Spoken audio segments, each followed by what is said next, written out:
Students of 6th class, today we will start second part of life of the people. जो हमने first part में पढ़ा था life of the people, उसी के आगे ये सेकंड पार्ट है आपका।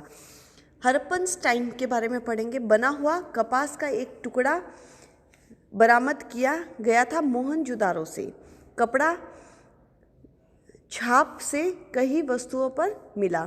कपड़े की जो छाप होती है वो बहुत सारी चीज़ों पे, बहुत सारे ऑब्जेक्ट्स पे मिली। और धुरी भंवर मिला जिससे कताई की होती थी। धुरी भंवर मिला जिससे कताई होती थी। ये ऐसे होते हैं धुरी भंवर, जिससे बुनाई होती थी। ठीक है। उसके बाद में हड़प्पन्स ने बोट बनाने की भी कोशिश की। उन्होंने बोट का भी ट्राई की, उसकी भी प्रैक्टिस की। और सोनार ज्वेलरी बनाता था इस हड़प्पन टाइम में, सोना, चांदी और कीमती स्टोन से। और हड़प्पन मोती बनाने में भी एक्सपर्ट थे। कुम्हार का पहिया पूरी तरीके से उपयोग में था, क्योंकि हड़प्पन मिट्टी के बर्तनों पर अपनी विशेषता रखते थे। हड़प्पन्स जो है उनकी मेन इम्पॉर्टेंट चीज़ क्या थी? बर्तन, जो वो चमकदार बनाते थे और उस पर कई सारी पेंटिंग्स भी करते थे। ये देखिए, उसमें कई चीज़ों की पेंटिंग करते थे, डांस करते हुए, एनिमल्स, बहुत सारी चीज़ों से वो अपने बर्तनों को डेकोरेट करते थे।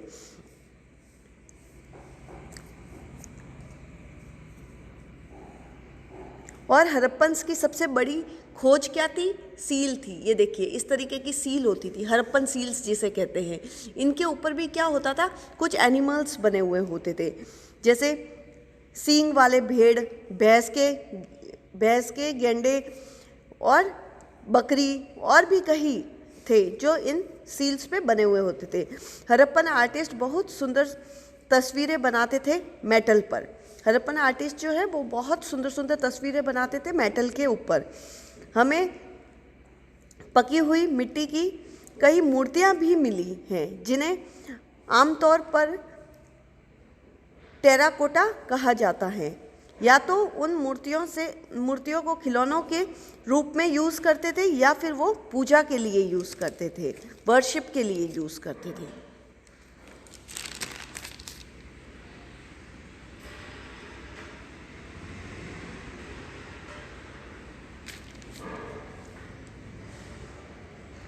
और वो रिप्रेजेंटेड करते थे बर्ड्स के, डॉग, शिप्स, कैटल और मंकी, इन सबको। और वो कई सारी चीज़ें होती थी, उनके अलग अलग सील्स होती थी, उनके अलग अलग बर्तन होते थे मिट्टी के। और उन्होंने बहुत सारी चीज़ें, उन्होंने औरतों और आदमियों के लिए ज्वेलरी की खोज की। उन्होंने बहुत सारी खोज की, उन्होंने बहुत सारी चीज़ों में डेवलपमेंट किया। तो आई होप आपको ये समझ में आया होगा कि हड़प्पन्स ने किन किन चीज़ों में डेवलपमेंट किया। ये देखिए, इनकी सील्स हुआ करती थी, ये हड़प्पन सील्स थी। हड़प्पन का the mystery of and, Harappan culture के एंड का मिस्ट्री है। ये आज तक पता नहीं चला कि हड़प्पन कल्चर एंड कैसे हुआ था। ये देखिए, the Harappan culture lasted for about 3000 year until around 1500 BC। इसके रीज़न क्या थे इसके डाउनफॉल के? सिटीज़ में मे बी फ्लड के कारण, बाढ़ के कारण डिस्ट्रॉय हो गई हो, या फिर फायर के कारण डिस्ट्रॉय हो गई हो, या अर्थक्वेक के कारण डिस्ट्रॉय हो गई हो। और ये भी पॉसिबल है कि आर्यंस के द्वारा अटैक किया गया हो। तो ये मिस्ट्री है कि हुआ क्या था उस समय, एंड कैसे हुआ हड़प्पन कल्चर का। हड़प्पन कल्चर के बारे में किसी को भी कंफर्म नहीं पता है कि उस समय क्या हुआ था, ये कल्चर का एंड कैसे हुआ। आई होप आपको ये समझ में आया होगा। एक बार आप इसे रीड आउट करना और खुद समझने की कोशिश करना।